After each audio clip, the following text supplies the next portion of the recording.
गणित में आज हम लोग सर्वसमीका a प्लस बी का होल स्क्वायर बराबर a square plus 2ab plus B square, इस सर्वसमीका के बारे में पढ़ेंगे, इसको जानेंगे। जो ये सूत्र है, ये सूत्र आया कैसे है। सबसे पहले तो ये समझिए कि जैसे ये आपका लिखा हुआ है a प्लस बी का होल स्क्वायर, तो a प्लस बी का होल स्क्वायर का मतलब क्या होता है, यानी a वर्ग ऐसा है। ये क्या है, इसको इस तरह से भी पढ़ते ना, a धन b का वर्ग। तो यानी कहने का आशय कि एक ऐसा वर्ग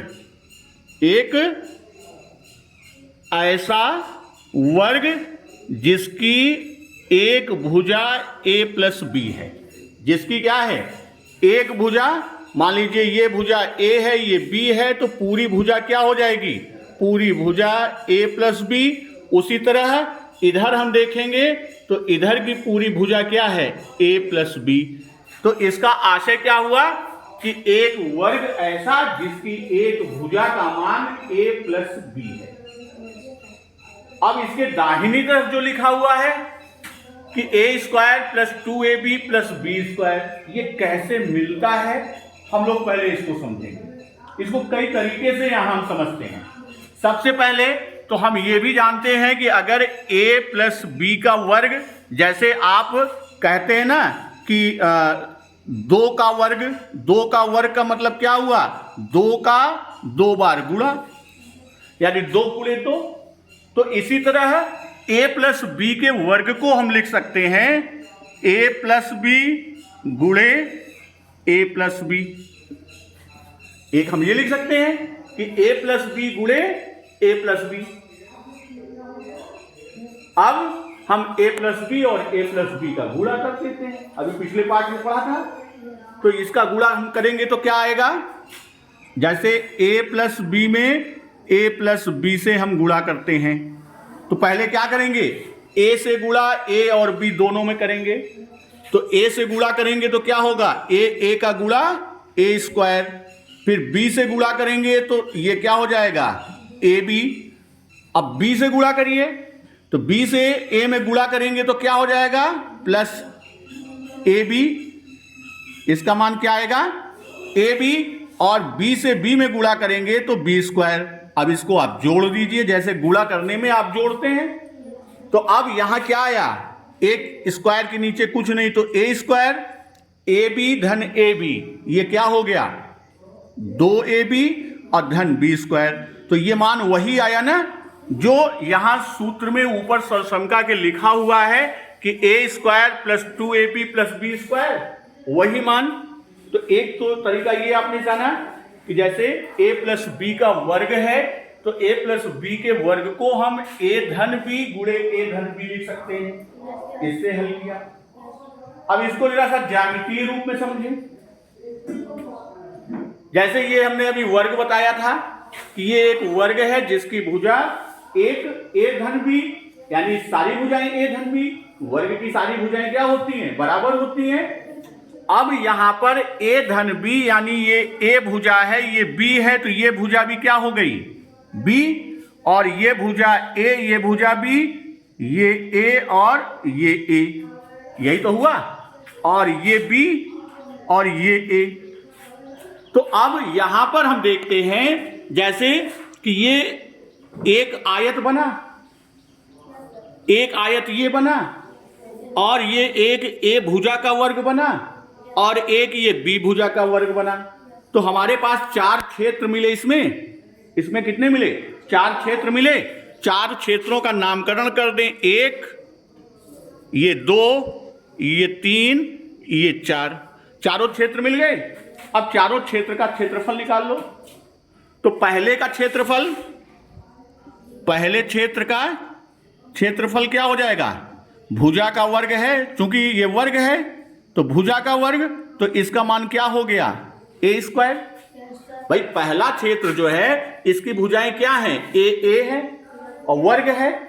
दूसरा क्षेत्र आयत है, तो दूसरा क्षेत्र क्या है, आयत है, तो इसका क्षेत्रफल क्या हो जाएगा, दूसरे का क्षेत्रफल ये बराबर लंबाई गुणे चौड़ाई। लंबाई कितनी है? a है। चौड़ाई कितनी है? b है। तो इसकी लंबाई a गुणे b, तो ये मान क्या हो गया? ab। उसी तरह तीसरा क्षेत्र जो है वो भी एक आयत है जिसकी भुजा लंबाई a है, चौड़ाई b है।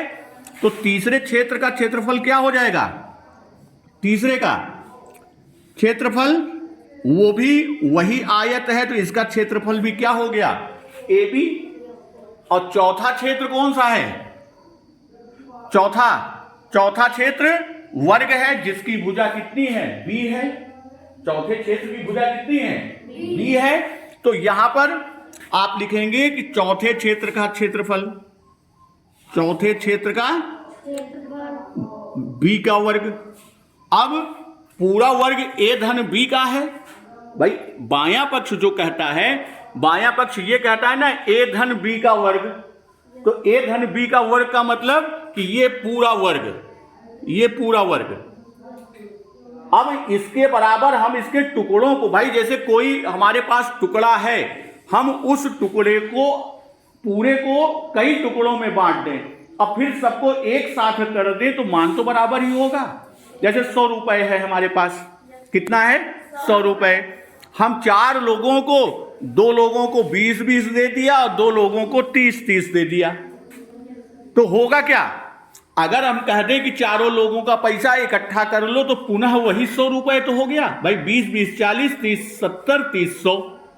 तो वैसे ही इस वर्ग में कि 4 पूरे का वर्ग का क्षेत्रफल ये है a धन b का वर्ग, और इसके टुकड़ों को यदि हम कर देते हैं तो इसके टुकड़ों के क्षेत्रफल जो हमारा पहले का है a स्क्वायर, दूसरे का ab, तीसरे का ab, चौथे का b स्क्वायर, इन चारों को जोड़ दें तो हमारा दायां पक्ष आ जाता है a स्क्वायर धन 2ab, 2 आयत हैं, और धन b स्क्वायर।